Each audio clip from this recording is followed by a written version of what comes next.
It is a district under the microscope, loss of accreditation, and the threat of state takeover are creating an uncertain future for Kansas City Public Schools. Now, you would think district leaders would do everything possible to sidestep more criticism, but investigator Ryan Katz spent the last 2 months digging into a controversial deal. Ryan. Mark, our investigation takes a hard look at a project worth millions of your taxpayer dollars, and we're asking tough questions about what some are calling an inside job.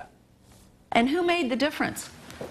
You did. After decades of neglect, many Kansas City public school buildings are plagued with rusted pipes, leaky windows, and aging boilers. To stop breaking federal standards with rooms too hot in the summer and too cold in the winter, district leaders are pouring millions of dollars into improvements.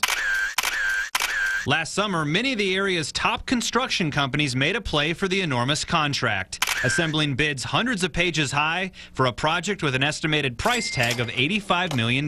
We've got a tremendous amount of potential. Chief Operating Officer Mike Rounds was in charge of the process. He hired 2 paid consultants, and he enlisted the help of Buddy Hawes, a former CEO of an Overland Park energy company and respected industry leader.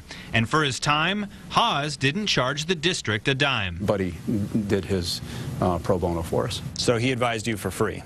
Yes. What was his incentive for doing all this work for free? He was pretty upfront with me that he wanted to see this turn out well for the district and whoever we chose as a partner. But it didn't turn out well.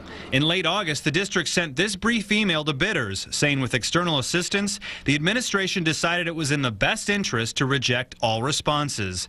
Companies told us they received no further explanation. So did Buddy advise you to reject all the bids? Buddy and I never talked about that. But emails obtained by 41 Action News show they did keep talking. On the day the rejection letters were sent, Rounds wrote this email to Hawes saying, quote, "I'd still like to sit down with you and discuss a way forward with our infrastructure requirements."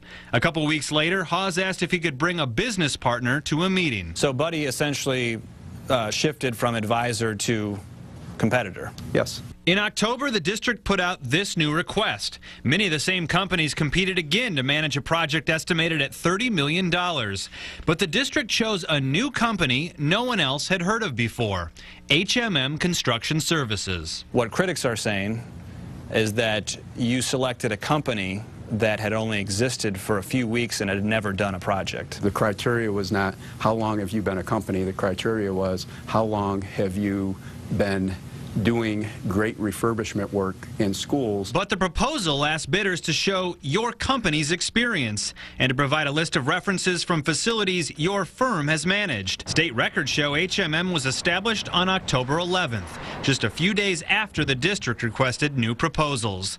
The company's founder, Buddy Hawes. This is the form letter that was sent out the first go-round. We shared the documents we obtained with UMKC law professor Bill Black, who specializes in business and governmental ethics. He gave us this candid assessment. This bid destroys the heart of what it means to have competitive bidding.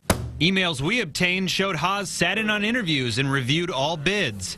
While Hawes has a lengthy background in the industry, critics say it's no wonder he scored well on this test.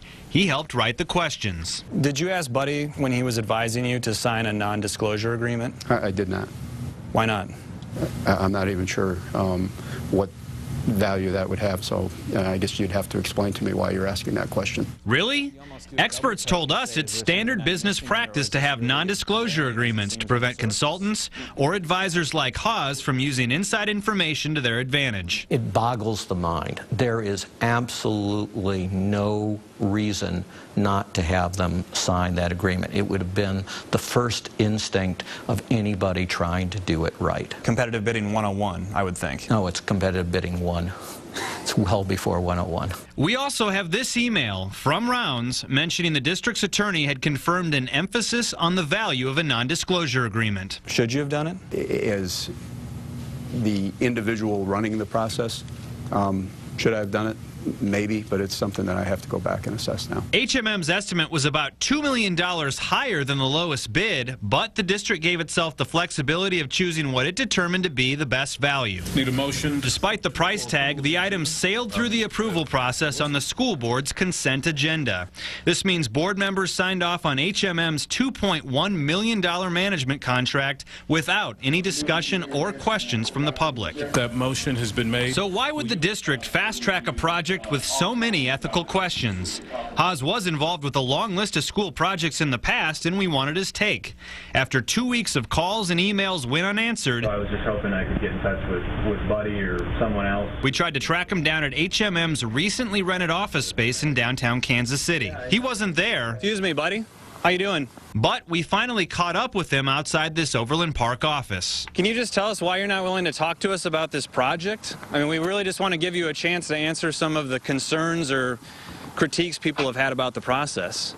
No, I told you, I don't think it's in the school district's best interest. And that was all he was willing to tell us. Is there a reason you won't answer some of the questions? Do you see why this has the perception of being an inside deal?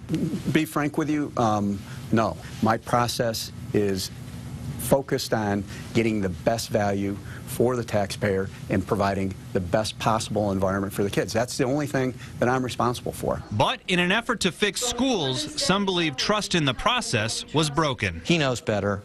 The people in high-level Kansas City, they know better, and they need to fix this.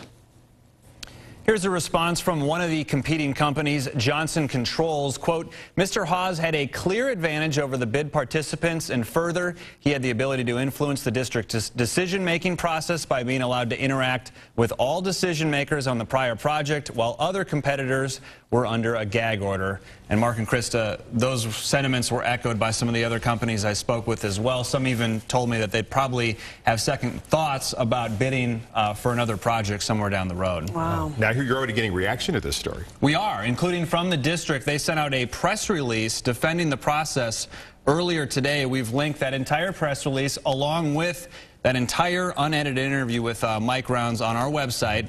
I also spoke with the board president prior to our story airing. He said all of this took him by surprise. He claimed to not know anything about it, but he did tell me tonight that this came up in closed session where he and other board members are asking their legal counsel for review to see if there's anything else that should have been done differently with this process. All right, Ryan, thanks.